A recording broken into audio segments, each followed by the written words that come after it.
Praise the lord. అందరికీ వందనాలు తెలియజేస్తున్నాను. చూస్తున్నా మరి 1970 రివైవల్ మూమెంట్లో ఉండే సభ్యులందరికీ కూడా మనసారా వందనాలు తెలియజేస్తున్నాను. మీరందరూ ప్రయాసతో మరి పలాస చాలా దూరం ప్రయాణాలు చేసి మీరు మా మధ్యకు వచ్చారు, అందుకు వందనాలు. మరి మిమ్మల్ని కలుసుకోవడానికి అవకాశం లేకపోయింది, వ్యక్తిగతంగా మీకు థ్యాంక్స్ చెప్పలేకపోయాను. సమయాభావం వలన ఆ రోజు కొంచెం లేట్ అవడం వలన చాలా భారం వహించి ఆ విధంగా కలిపిన శ్రమ తీసుకొని మనందరినీ ఒక దగ్గర కలిపి మన భావాలు పంచుకోవడానికి ప్రయాసపడిన విక్టర్ ప్రభాకర్ గారికి, అలాగనే మిగతా వారితో ఎఫ్రాయిం గారికి వ్యక్తిగతంగా నేను చాలా అభినందన తెలియజేస్తున్నాను. ఈ సమయాల్లో అటువంటి చాలా అవసరం. చాలాసార్లు ప్రారంభాలు బాగా ఉంటున్నాయి, కానీ అవి చివరి వరకు కొనసాగడంలో చాలా చాలా చాలా నెగ్లిజెన్స్ వస్తుంది. అటువంటి పరిస్థితుల్లో దేవుడు వారిని ప్రేరేపించి పోగొట్టుకుని మళ్ళీ తిరిగి సంపాదించుకోవడానికి వారిని ఏర్పాటు చేసుకున్నారు. అందుకు వారిద్దరిని అభినందిస్తున్నాను. వచ్చిన మీ అందరికీ కూడా మనస్ఫూర్తిగా నేను వందనాలు తెలియజేస్తున్నాను. ఆ రోజు సమయాభావం వల్ల మీకు నేను అభినందనలు తెలియచేయలేకపోయాను. అప్పర్ రూమ్కి నాకుండే భావం, నాకుండే పరిస్థితులు ఏంటంటే, నేను యవనస్తుడిగా ఉండేటప్పుడు శ్రీకాకుళం బ్యాప్టిస్ట్ చర్చిలో, అప్పటికి నేను రక్షణ పొందలేదు, కానీ మారు మనసు అంటే తెలియదు కంప్లీట్గా. గుడికి వెళ్ళి వచ్చేవాళ్ళను. కానీ అదే సమయంలో బ్రదర్ జూలియస్ గారు, కృపన్న గారు వచ్చి మా చర్చిలో యూత్ రిట్రీట్ పెట్టారు. ఆ రోజు ఒక అద్భుతం జరగడానికి కారణం ఏంటంటే, ఆ రోజు పెద్ద ప్రసంగం కాదు, కానీ జూలియస్ గారు సాక్ష్యం చెప్తుండగా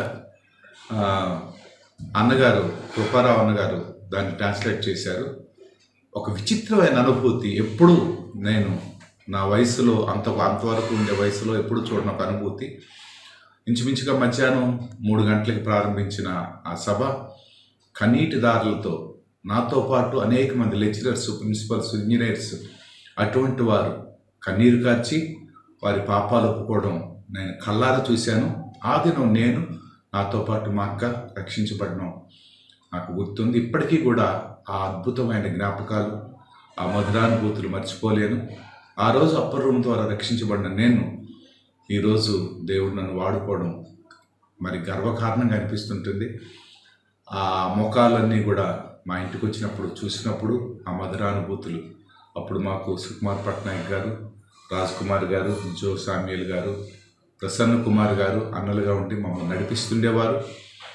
మరి దీంట్లో ఉండే ఒక అనుభూతి ఏంటంటే, అకాడియన్ అప్పుడే నేను ఫస్ట్ రమ్యరాజు గారు మిలియాపుట్టు పర్లాకొండ వెళ్తుండేటప్పుడు నాకు ఇచ్చారు. దాన్ని ఫెయిత్ ఎక్సర్సైజ్ చేసి అది నేను వాయించాను. దేవుడు నాకు ఒక గొప్ప దైవజనుడు నటరాజ్ మొదలి గారు వాయించే అకాడియన్ నాకు బహుమతిగా నేను సంపాదించుకోగలిగాను. ఇటువంటి అనుభవాలు ఎన్నో ఉన్నాయి.